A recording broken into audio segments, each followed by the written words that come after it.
আসসালামু আলাইকুম। কেমন আছেন সবাই? আলহামদুলিল্লাহ আমরা কিন্তু ভালো আছি।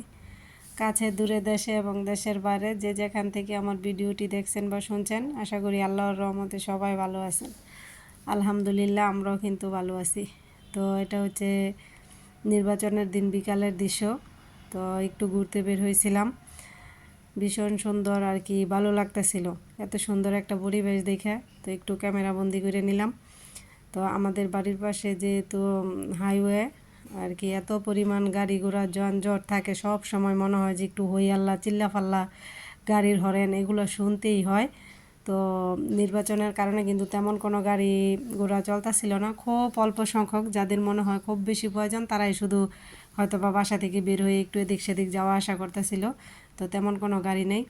তো রাস্তাটা কিন্তু বেশ ফাস্ট। তো দুইটা হচ্ছে নিচের লাইনের গাড়ি আর এদিক দিয়ে হচ্ছে উপরের লাইনের। তো আমরা একটু উপরের লাইনে উঠলাম আর কি, কয়েকদিন হয়তো এই রাস্তার কাজ শেষ হয়ে গেলে গাড়ি চলাচল করব, তখন আর এই জায়গা দিয়ে হাঁটা যাব না। তো আমরা কিন্তু আমাদের বাড়ির আর আশেপাশের চাচি শাশুড়ি, খালা শাশুড়ি সবাই মিলে একটু ঘুরতে গেছিলাম আর কি। তো এই দৃশ্যগুলো নিয়ে একটু ক্যামেরা বন্দি করে রাখলাম। তো আমার ছেলে কিন্তু এদিক দিয়ে নিচে নামার জন্য একবার অস্থির হয়ে গেছে। তো ও কিন্তু এখনও হাঁটতে পারে না, কারণ ওর হাঁটার এখনও বয়স আর কি হয় নাই। ও দাঁড়াইতে পারে কিন্তু এখনও হাঁটতে পারে না। ইনশাল্লাহ কয়েকদিনের ভিতরে হয়তো বা হাঁটতে পারবো। আর ছেলে যে পরিমাণ অসুস্থ হয়ে গেছে, যদি অসুস্থ না হইতো তাহলে হয়তো বা হাঁটতে শিখে যেত। তো এই যে আমার বড় মেয়ে আর ছোটো মেয়ে দূরে কিন্তু ওরা হাঁটাইতেছে। আর এই যে পরে কিন্তু আমার আবার এক ননদ এসে দূরছে। তো আমরা দেখতেছিলাম রাস্তাটা ঘুরে ঘুরে, খুবই সুন্দর লাগতেছে। তো আমার কথা বা কাজকর্মে হয়তো বা অনেক ভুল ত্রুটি থাকে, প্লিজ সবাই ক্ষমা সুন্দর দৃষ্টিতে দেখবেন। তো যখন বাড়ির সবাই মিলে একটু ঘুরতে বেরোই না, তখন কিন্তু খুবই ভালো লাগে। তো বিকালে ঘোরাঘুরি শেষ, এখন কিন্তু বাসায় চলে আসতেছি।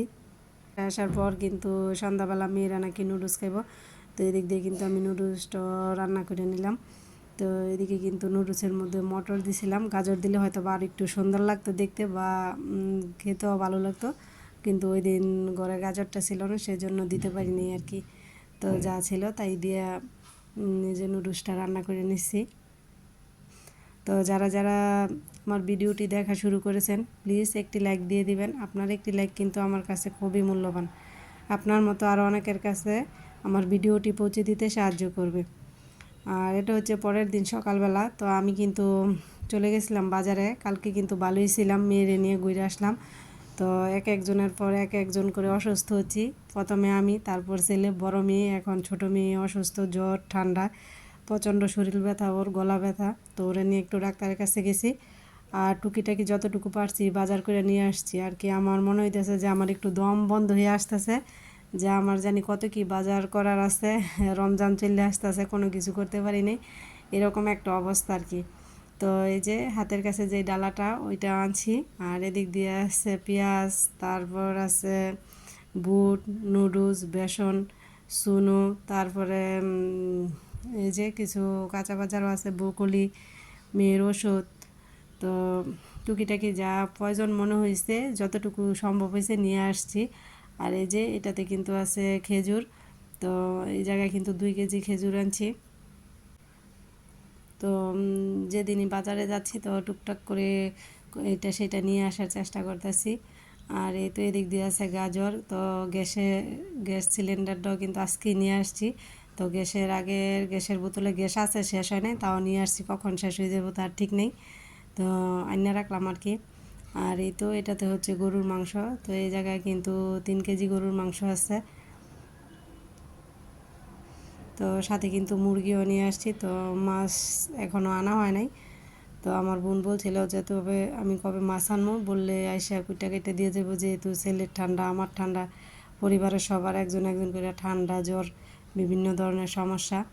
তো এদিক দিয়ে আমি যা বাজার আনছি তাই একটু গুছগাছ করে নিতেছি আর কি। আর এই যে এদিক দিয়ে কিন্তু 6 কেজির উপরে মুরগি আছে আর 3 কেজি গরুর মাংস আছে। তো মাংসগুলো আমি রাইখা মুরগিগুলো কাটটা নিতে হইব আর কি। আর এই যে মিষ্টি লাউ আনলাম, দুইটা খাবারই আমার ছোট মেয়ের বড় মেয়ের পছন্দ, তো নিয়ে আসছি। ওর যেহেতু জ্বর, ওরা জিজ্ঞেস করছিলাম কি খাইবো, তো ও কিন্তু মিষ্টি লেবুর কথাই বলছিল, বা মিষ্টি কুমড়া, ওইটাই নিয়ে আসছি, রান্না করে দিব আর কি মেয়েকে। তো এদিক দিয়ে কিন্তু আমি মুরগিগুলো কেটে কুটে পরিষ্কার করে নিব।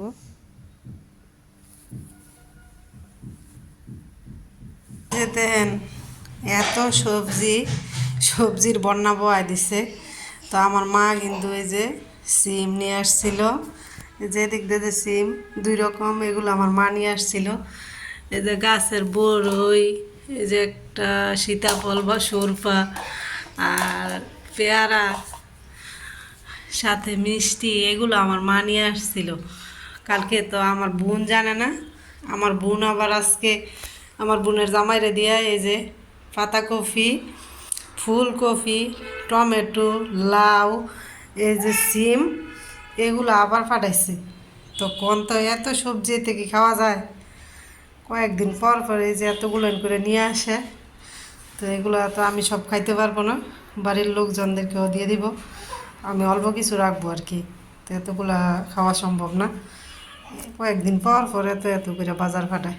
আর এই যে এগুলো আমগো গাছের বড়ই, সাথে পেয়ারা ইয়ে আছে, মিষ্টি আছে দোকানের, এই আর কি।